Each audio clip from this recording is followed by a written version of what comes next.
Hi, I'm Tim Peterson, and we are going to look at the most powerful and dangerous combination in the close guard. That is the cross collar strangle, followed by the arm lock, finishing with the triangle. Okay, so let's dive right in. We've been starting off from the support position, my knees coming up to my partner's armpits, hands under the hamstrings in order to effectively get underneath my partner's arms. So I pull, Travis pushes back, I start building my way into the cross collar strangle. Now, the cues we're looking for are, first, I get my fist past his ear, I pull my elbow to my hip. My support hand has to turn so that my bicep turns out, my fingers are pointed all the way back, and I maintain this position for a brief moment while I decide what the next step is. Okay? If Travis does nothing, I go to the cross collar. I release the support hand, which brings him forward, and get the finish. Awesome.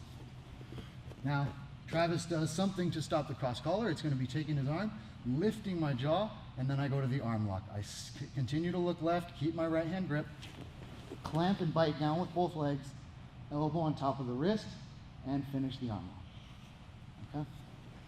Now the triangle choke fits in that same transition. So I'm trying to get this cross collar. Travis knows about it. He starts lifting my jaw. He knows about the arm lock as well. So I go towards the arm lock with the intention to get the arm lock, but he's going to take his elbow out before I finish, before I arrive in the arm lock. So we start going, he pulls his arm out, and I pull him into a triangle. Okay? So I still have that collar grip. That's great. I'm going to use that to go into a head control. Now I'm going to grab my shin and lock up the triangle. From here, the adjustments are the same as what we covered before. We can actually turn a little bit to this side here, which would be control the head, pull it down, lock the triangle as much as you can, lift your hip in order to move the arm across your body, and then we're going to get flush with the bend of the knee on one side and his shoulder and his neck on the other side. So bite down, pull with the shin, lock the triangle under the arm. My spine is going underneath his arm. I sit up so my shoulders go towards my partner's head, pull down, squeeze, look to the right, and finish. And I could hear Travis having a not so great time in that triangle, so I kind of hustle through the end there. Okay?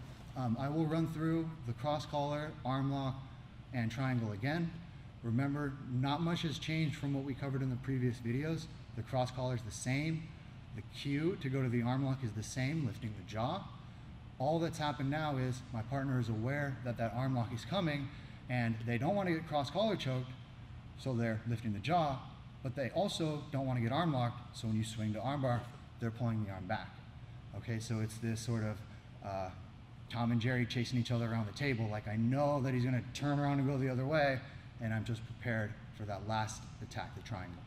Okay, the triangle is one of our end game positions. So when you arrive in the thread of the triangle, you lock your feet together, one elbow in, one elbow out, you're good. Just adjust your way until you get the submission or possibly a sweep off the triangle. Okay? So one more time through. Close guard. I'm starting to pull so far. Travis pushes, start to come up. Grab, and the first finish is cross collar. And right back up. He lifts my jaw, second finish, arm lock, right back up, third finish, I go to arm lock, he takes his arm out.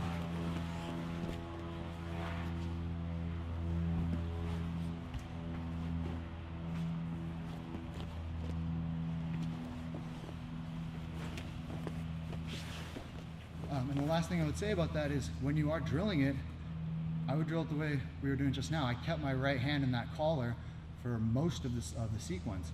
Cross collar, arm lock, and then only on the very finish of the triangle did I let go. That'll let you and your partner get a lot of repetitions in the shortest amount of time. If you want more videos, please click below to subscribe. If you want to dive in deeper, you can click here to get a free video seminar I did of one of my favorite sequences from standing to submission. And if you have any questions or anything you want to see, please leave it in the comments below.